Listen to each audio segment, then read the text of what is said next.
Letter of intent. Somehow the end comes nearer when you're not looking.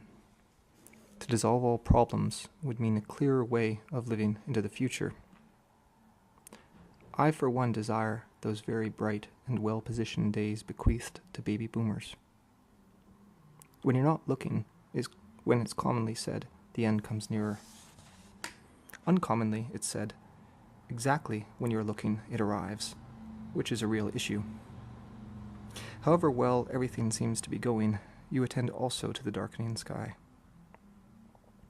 The Pixies' Stormy Weather is an end-of-the-party sing-along track for my generation. In my own life, and in the lives of my friends, is the way I begin my sentences. The end comes knocking, as in the joke. Unlike the joke, it doesn't knock. Does the weather mirror the soul, or vice versa? By vice versa, I mean the pub in Montreal. I can't breathe when the sky turns black, which suggests the priority of the weather. Physiological changes precede the insights that might result in new therapies or pills. I'm off topic, however else you might put the essential matter. The spirit of the thing, I mean. I wish it were the great age of rereading, but that is simply how it is for me. May I take a number and you a prescription? Sell me something. My hopes are very great. Archaic torso. We cannot know his ordinary head, except from photographs, eyes wholly terrified. And yet his torso, bent over his bound hands, is like a light flickering in an empty apartment, illuminating a table, some glass, itself. Otherwise he'd be merely bare life, unlucky in foreign lands, a common captured adventurer, hostage to barbarians in a bombed city, almost a fiction. Otherwise you could forget him. His body, beneath vacant space, poised before collapse, would not hesitate, tremble as if a living man. He would not, from all the borders of his headless corpse, burst like a dumb star, for there is no place left where you aren't seen. Your life will change. The failure of the international system. The dead horse, later, is not dead. The conquistador, forgotten by his 30th year, is resurrected into the fame of his youth. The staggered bull returns to its stable of shit and hay, lies sickened there. The Nuremberg crowds no more fail their individual intentions. They stay standing through the night and into the next night. It's easy this way to remain happy. Tomorrow we'll never have met one another. We'll never have married. Commonplace truths complicated by new experience will take on again an adolescent glow. When the dusk gave out its free anxieties to students living alone, there was no liquor to succor the hurt, and you stayed awake and listened to a single record, feared its repetition, wished for finality like a switch. 14 weeks at sea.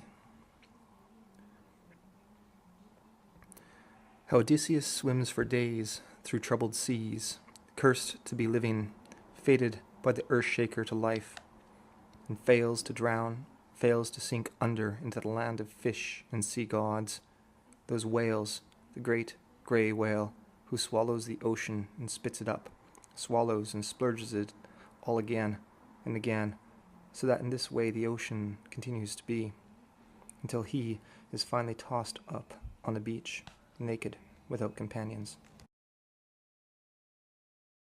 Doubt and faith. He might wonder all his life whether his decisions were betrayals, whether he found love out of fear, what prompted him to stay, what in him wished to leave, or how the ghost of a breath on the glass is for the faithful a sign, and what each sees is his own Christ, his own Mary, Mother of God, in the glass.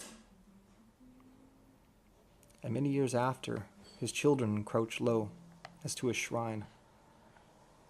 So he might wonder and saddle up his own part-starved steed, pastured and bruised in the kiln-dried country where he rides, tacking trails cut above the sea. Oh, what a lovely seaside view. Desire like a mule's wish, declining its absolute. This sunset lasts forever. There must have been a lot of beauty at the end of Empire. Scratch that. Strictly the usual amount, more or less like in a movie when before he is shot the soldier considers the dewy grass or the dawn over yon golden hills. Which is to say, I doubt it. Consider the fowls of the air and beasts of the field, Christ did not say on the cross.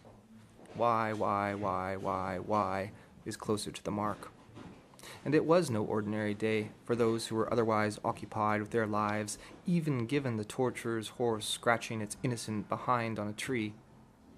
For there was a breaking sound in the sky. We were all as terrified as other slow-witted animals, desirous and hungry. I am not getting over this in record time. Oh, my heavenly days is what my grandmother sighed. Now which book will I take? Will there be a record player? A mistake in these matters will commit us to eternal boredom. Help me with a Jackson Pollock from the MoMA. His paintings in lieu of small fires or snowstorms will serve to increase our contemplative capacity. Now, if only we could get some help. I mean, help with the moving, not the moaning. I've heard no pianos are housed on the Isles of the Blessed, though the wind plays the trees and the trees are willing. Now that my will is broken, I am either left for dead or I shall see them forever, my wife, my little boy. They are crossing Rue Saint-Denis on a winter afternoon, holding hands, flaring in the mind a while longer like a flare shot to the height from which it falls in the night sky, tumbling into wine-dark oceans. We went down to the ship.